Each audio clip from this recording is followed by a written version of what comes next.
I would like to offer you a bunch of questions, specific questions. Now, I don't want to overload you with questions, but rather to codify or make explicit much of the uncertainty that surrounds us in this post-COVID time. Because today we'll talk about making the most of your staff in the time of great uncertainty. So I'll start off by sharing my screen, and I'm asking you to look at your people and hopefully gain some changes from your staff who really are your game changers at this difficult time. So let's get the screen going. An interesting quote was published in the National Geographic some time ago, written by a lady by the name Anne Lamott, who wrote that times of trial are the best times to think about a better future. And I really like that quote because it's very focused on positives in the future. And it's very easy during a time of trial to get focused on the negatives and bads. So as we go through this presentation, I do hope that you'll be thinking about the questions in terms of a better future rather than in terms of a miserable present or a difficult present. So to start off with, I'd like you to think about this painting. Don't know how many of you might have recognized it, but it's called Guernica. It's a black and white oil painting by Pablo Picasso, arguably one of the most well-known, renowned of modern artists. It was painted in 1937 in response to the bombing of Guernica, which was a small Basque country town in the northern Spain. And the Basques were being bombed and attacked by Nazi Germany and fascist Italy at the request of the Spanish nationalists, who really were very anti the Basque environment or the Basque nation. And the carnage that was wreaked on Guernica was immortalized in Picasso's work. And the image itself is redolent with pain and anger and angst and dismemberment and destruction. And the black and white color scheme evokes a sense of hopelessness. And I show this because I think many people might be feeling that their world has turned black and white and it's nothing but mayhem and disaster. But it was as a result of the Spanish nationalist attacks on the Basques that preempted the start of the Second World War. And it started a long time of really difficult periods, a lot of death, a lot of destruction, as you are aware. But it could be argued that out of that came a whole new world order. And we now live in spite of what the media might have us believe, in a time of unprecedented stability, wealth, peace, again, in spite of what the media might have us believe. And it was all predicated on the changes that resulted from how the world got together after the wars, after the Second World War, primarily through the establishment of the United Nations and other august bodies like that. And what happened during that time was people took a new way of looking at how they were going to get back to work in a world that had changed. And to some extent, we're all facing that because of this dreadful, dreadful pandemic. And our businesses will have been affected in 4 distinct ways of knowing. And the different ways of knowing present different risks to your businesses. So I'd like to introduce these different ways of knowing to you and follow them up with a bunch of questions that you need to be asking about and asking yourself, asking your staff. Because if you ask your staff and get your staff involved in the answers to these questions, they will be your game changers for the future. They will be the stability, they will be the resilience that you need to encounter and conquer the new reality of the new world. So the first way of knowing that I'd like to tell you about is what's called propositional knowing.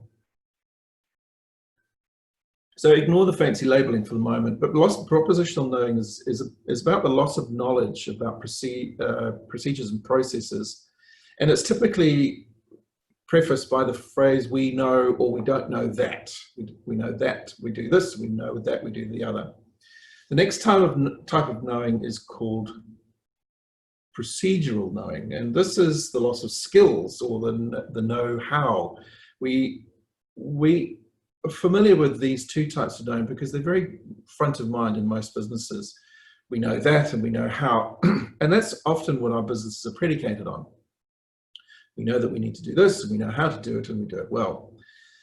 So these types of knowledge are very common and commonly understood, but there are two other types of knowledge that are less commonly understood. The third type is what's known as perspectival knowing or situational awareness. It's the knowing what it's like. What's it like to be living in a post-COVID world? What's it like to be living in a world where our customers are no longer face-to-face but online? What's it like to be dealing with suppliers who don't have access to raw materials that they used to have? What's it like for me in this new world order? And then the fourth type of knowing is called participatory knowing. And it's associated with the loss of certainty and confidence at a personal level. And these two last types of knowledge are where your staff are most likely to be struggling because their knowings in these spaces affect their knowings in the other two. So participatory knowledge is about knowing who or what we are as individuals in this new world. How has my world changed? How am I supposed to react and respond to this new reality? So let's talk a little bit more about this lost or forgotten, or in some cases new knowledge, this propositional knowing. So this propositional knowing is the unwritten corporate knowledge of processes and procedures that will be lost when certain people don't return to work or when people forget things. So I guess some of us are quite familiar with that idea. And so here's some questions for you to think about. Have any of your key staff been laid off, made redundant, moved on? What knowledge have they taken with them, and how important was it? Now, don't worry about trying to think about answers to all these questions right now, and don't worry about trying to process them all now, because they will be made available in both a survey and a copy of the presentation later. I just want you to start your creative juices flowing by thinking about these questions. The next set of questions are about how familiar are returning staff with the processes and procedures. For instance, have they been redeployed? And the last type of question is, have staff or returning staff forgotten any key facts about procedures, particularly those that weren't documented? To give you an example of what I mean by all these types of propositional knowing, here's some questions to illustrate, or pictures to illustrate the point. Many organizations have got well-documented procedures. For example, in the safety realm, in construction, manufacturing, there are lockout procedures. And those are often very complicated and written, but they do require certain familiarity with the equipment. Here's an example of a petty cash management process or procedure. People who've been doing this all the time will be very familiar with the minutiae of it, but a new person might struggle with reading and comprehending and understanding the complexities of the instruction. And then there are those broader conceptual processes that processes that we might have at work, which kind of outline at a large macro scale and rely to a large extent on people's innate experience or unwritten knowledge. And it's often that these kinds of steps can get forgotten about. And just to illustrate the point, I'd like to share a little story with you. I'm currently sitting in a hotel down in Invercargill. This gorgeous environment is an 1896 pub in a listed building, and currently I'm the only guest. I'm the only guest in this motel. When I arrived late on Sunday evening, the whole place was quite cool because nobody had been here for weeks and weeks and weeks. So the hosts were wonderful, very helpful, and they got me comfortable and gave me a fabulous room. And just before I went to bed, I thought, I'm going to have a shower before I head off to sleep. And I turned the taps, and cold water came out. I ran them a bit further, more cold water came out. I tried another tap and still more cold water came out. And I thought, oh goodness, they've forgotten to turn the heaters on. So I phoned up the proprietor and I said to him, excuse me, but I've got no hot water. Do you mind checking the system? And he was so apologetic because he'd realized that over the shutdown, he'd shut down and turned off all the water heating throughout the whole motel, obviously to save costs. But there was one thing that he'd forgotten to do for the new guest, the one guest who was on site. So we laughed and joked about it, and the hot water was there, plenty of hot water for the morning when I had my shower. But on a more serious note, imagine if that had been a cooling element in a heat exchanger in a large factory, or some other critical system in your organizations that people just know has to be done, but had forgotten because they hadn't done it for a long, long time. So think about that propositional knowing, because it's crucial. Okay, the next type of knowing, oh, and one more thing, of course, COVID will have introduced a whole bunch of new procedures. So many folk will be unfamiliar with that. So think about it. How are you going to make people get up to speed with these new ways of knowing, this new propositional knowing that they have to do things? Right, the next type of knowing is procedural knowing, and this is about the lost or rusty skills, the know-how. So without practice, people take time to get back up to the speed of the previous tasks, and we see a lot of that in the media about athletes who've had their training programs interrupted. So questions you need to ask yourself: how much muscle memory have workers lost? How adept are they still going to be? Have they lost any physical tone from long periods of inactivity? Has any team spirit been lost? And do workers still have those complementary skills in the team? And what kind of health and safety risks do these losses present? So just to illustrate again with some images of what I mean by these things, think about workers in a fast food place. How much muscle memory have they lost? Think about engineers. How adept are they still at their tasks? Think about manual workers. How much physical tone have they lost from not working manually over the last period? Think about a group of workers. Do they still have the team spirit? And for other workers who might have lost a bit of situational awareness, which is very much associated with one of the other kinds of knowledge, and have they forgotten the simple processes about and procedures for looking after themselves? So just think about those, because that procedural knowledge, that knowing how to do something, is difficult to manage if you don't know that you've lost it. Next one is the loss of perspectival knowing, the knowing what. Your staff are returning to a new world order. There's no question about that. And what was important before might not be so now, not to them as individuals, perhaps not to you as a company either. So the previous mindset that the workers had towards work might have changed, and the work of the business will probably have to change along with it. And I love this image of a fox amongst the hounds, because it clearly illustrates how the perspectives have changed. Even the fox is looking at where the hounds are, and the hounds are taking no notice of the fox, because clearly something is different. So, have your staff changed their own values or priorities? Has the business's strategic intent changed? Are your workers prepared for changes in market conditions?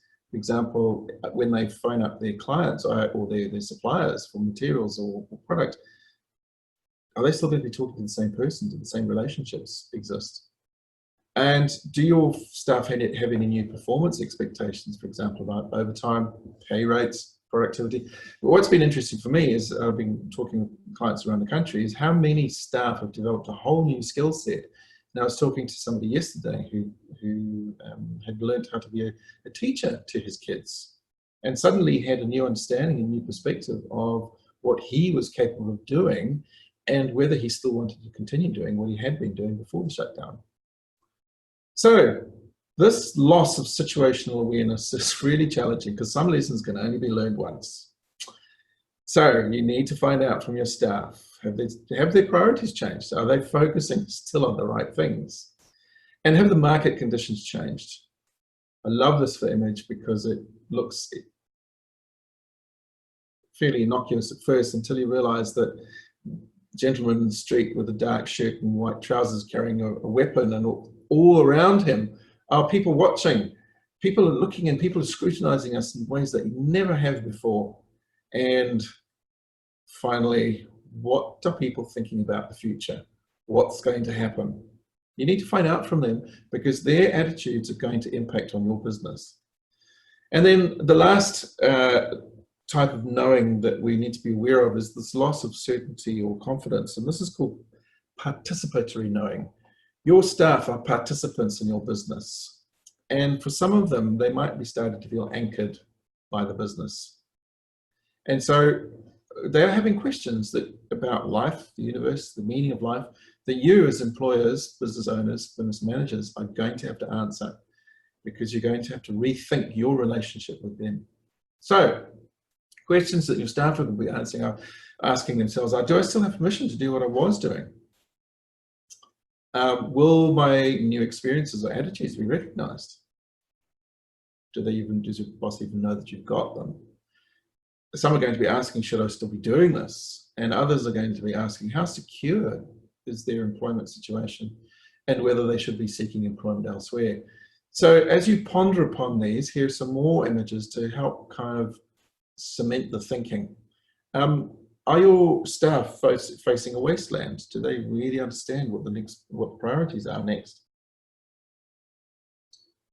Excuse me. Are they feeling trapped? Can they see a different future, but feeling constrained by the old ways of doing things? Are they too old to be doing what they're doing? Some people, particularly the older workers, have realized that they're vulnerable in ways they never realized before. They're going to be thinking about what's next for them at work. Others are going to be putting on a brave face, but quietly dying inside. And this will have an impact on their functioning at work. And others are going to be looking at the next generation and thinking, well, should I still be doing this, or are there opportunities elsewhere? So lots to be thinking about there in terms of these lots of different types of knowledge. But fear not, we will leave you with a whole set of surveys and questionnaires that you can ask of people about. So you don't have to remember all the questions, and you don't have to think of all the answers. That's what your staff are there for. They are going to be the changers, the game changers. Ask your people what they're thinking about the organization. That will tell you where you need to focus your knowledge management response, the management of your knowledge, management of knowledge of your organization's business procedures, values, etc. And so to help you out, we've provided a number of short surveys. I'd like you to think about this as helping you to pull the cork out of the bottle to let your staff really make the most of the opportunities that this new world presents. But before we move on to that, just remember that what COVID has done has introduced this, or challenged rather, our resilience. And it's introduced the idea of systemic fragility. The world itself is much more fragile than we ever imagined it to be. So part of the growth of your business and the resurgence of your business is building resilience. But fortunately, this is not something that you have to carry on your own shoulders. But you can create the environment where your staff can develop resilience for you. So the key to building this resilience during these difficult times is to provide people with knowledge for prediction, for understanding, for control, and for compassion. So you must give your staff as much information as you possibly can about what will happen to them and when. And if there's one thing that I take my hat off to the present government, is they've done that. And I, for one, have felt remarkably encouraged and pacified and put at peace just by the information that I've been given. For your staff to gain understanding, they need detailed information about why actions, especially actions that upset and harm them, were taken. And once again, if you've been watching these 1 o'clock press briefings by the Prime Minister, the depth and breadth and number of questions that the press have been asking gives you an understanding of how much detail people want. And your staff are going to want that same thing as well. So be prepared to give them detailed information. Finally, once they've got that information, you'll need to give them as much as an influence as possible over what happens to them. Now, I'm not suggesting for a moment that you give up control of your business, far from it, but look carefully at the work patterns that your staff have and ask yourself, how much autonomy can I give them? Because they are the ones who are going to need to carry the load of making changes. And by letting people make as many decisions about their own fate as you possibly can, you actually build resilience into your business, because you divest the responsibility for making things happen to a wider group of people. And finally, there are those who've really done it tough. I was talking to somebody at work just a few days ago who had a family member pass away during the lockdown, and they're still grieving now. They just haven't had a chance to manage that pain, and unfortunately, it's manifesting in their attitudes to work. So you must convey sympathy and concern for the disruption, the emotional distress, the financial burdens that people face, because that will help provide answers to that participatory knowing that I talked about, that knowing who. These people need to know who they are and who they mean, what they mean to the people around them. And they won't know that unless you tell them and share your concerns and your compassion with them. So finally, use some guidelines for building this resilience. First of all, don't punish people for trying new things. Encourage your leaders to talk about their failures, especially what they've learned from them, because that will encourage your staff to do the same. Encourage open communications about how your staff are feeling, what they've forgotten, what they still need to learn. Give people second, maybe even third chances. If they're generally trying their best, but they're struggling, have a look at your systems and procedures. Are they sufficiently well documented to give people the information they need? Is your organization set up for success for these people? Or are they having to relearn stuff? Learn and even celebrate mistakes, particularly when people are trying something new, because that will encourage people to continue to investigate and try innovative solutions, which is what you need for resilience in a difficult time. It's important that you treat failure to act as the only true failure. This failure to act is what paralyzes organizations. So I would suggest that you punish inaction. People who do nothing are dead weight. But don't punish unsuccessful actions, because they can be a catalyst for change. Praise, pay, and promote people who deliver not good news, but bad news to their bosses. Now, I'm not talking about gossip, and I'm not talking about destructive, malicious intents. But if things go bad, you as an organization manager, owner, need to know about that. You need to know about what's going on around you in the environment, in your staff environment. And if they can deliver bad news to you quickly, that makes it more possible for you to react and respond to those less than optimal conditions. If, on the other hand, you punish them by yelling at them, shouting them, blaming them for the problem, what you're going to do is drive that bad news underground, and the problems are going to come and bite you big time. So recognize and encourage people to deliver bad news. And again, not gossip, not malicious stuff, but literally news that is not good about business. And then finally, banish all of those humiliating behaviors, especially from your leaders. If you've got supervisors who are putting people down for being fearful or uncertain or too old or too young, that's going to kill your culture. It's going to kill your innovation. It's going to kill your ability to recover from this dreadful time. And it will undo all of the work that you're trying to do towards building resilience. So don't tolerate those negative behaviors, especially from your leadership team. So hopefully that's given you something to think about. So like I said, you don't need to remember all these. You can survey your staff about what knowledge they're most concerned with. And we have, thanks to Neil and the rest of the team, developed a whole bunch of surveys which are up on the Intent website. Here's what they'll look like. Just click on the hyperlinks. And if you choose one, choose all of them. They shouldn't take more than a few minutes each to complete. And you can also survey your staff to uncover what internal capabilities you might be needing some help with. So once again, leads change, organizing the workplace, working as a team, all of this basic stuff around robust knowledge management in your workplace. So choose them all, choose one. They shouldn't take more than a few minutes each. And as a thank you for participating in this webinar, we'll send you a summary of all those responses, because I think if you understand a little bit more about your own organization in the context of how other people are managing or coping with this difficult time, you will be in a better position in yourself. You'll be able to feel more confident about how you're doing. And that will, of course, encourage your staff.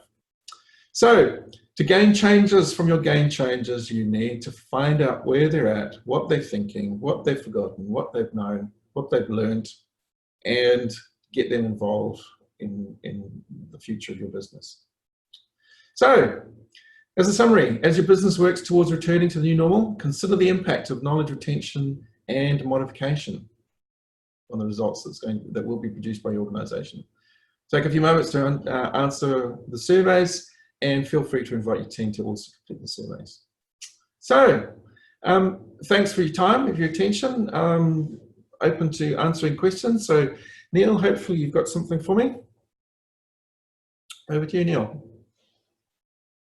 Well, first of all, thanks very much, Dave, for not only presenting that material, but presenting it in such a sensitive way, a sensitive and obviously concerned way for the people that are moving back to work. Thanks too for everyone who actually participated in the webinar. We hope that it's value added. In the next few minutes or in the next short while, we'll send out an email to everybody with links through to the recording of this seminar, and also to all the surveys. Just a quick word on the surveys. The surveys are primarily designed to be value adding and to prompt you to think about these circumstances and think about your people, as opposed to the traditional sense where surveys are designed to gather information. Sure, the information will come back in your answers, but it's really designed to be value adding for you, to help you to think through the issues. Yeah, there's two sets of surveys there. The first one focused specifically on the material from the webinar, and the other one more on organizational capabilities. Yeah, feel free to engage with them, and we'll send them back send summary results back to all those involved. Yeah, and if you don't receive an email, feel free to drop me an email or back to admin@intentgroup.co.nz. Or any questions too? There's no questions showing on the chat at the moment, Dave. So feel free, folks, if you've got a question, send it back through via email or back via the website, and we'll come back to you. So unless there's any questions now that folks want to submit, anything more from anyone? Perhaps, Neil, if there aren't any questions, people might like to feel free to add some comments. Perhaps you'd like to unmute your microphone and perhaps offer some feedback or comments to myself or to the rest of the participants. What have your takeaways been from the last 20 minutes or half an hour or so? What have you started to think about that you might not have thought about before? So we'll leave a few moments, give it a bit of time, and wait for your responses.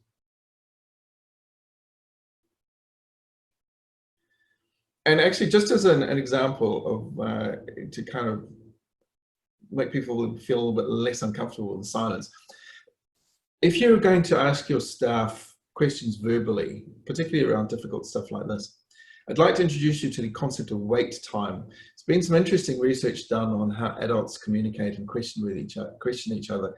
And typically the response time between a question and a comment amongst adults is about 3.5 seconds.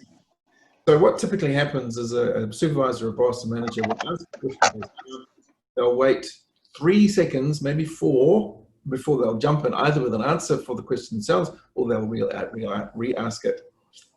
And actually what that does is shuts down communication.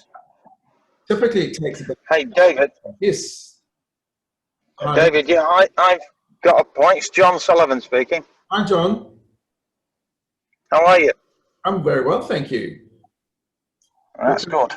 Okay, so it's more an observation really, but we will be returning to level 2 very shortly, and some of our clients are going to be working under very, very different conditions than they were.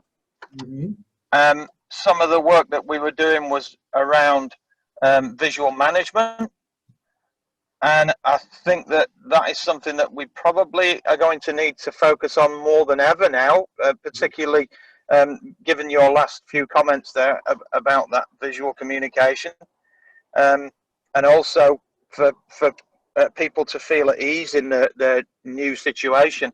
Mm-hmm. Do you agree with that statement? Oh, absolutely. Absolutely. Probably more than ever, we need visual communications. In fact, I'm working with a client down here in Invercargill at the moment, and one of the things that's been made very evident is we've got to give much more information in a visual format. And the reason for that is because in most workplaces, the oral or audible instruction is overwhelmed either by the noise of the workplace itself, or the external noise of the workplace themselves, or the internal noise of people struggling to make sense of this new world order. And verbal instructions just don't provide the stickability that a visual instruction or a visual piece of information will provide.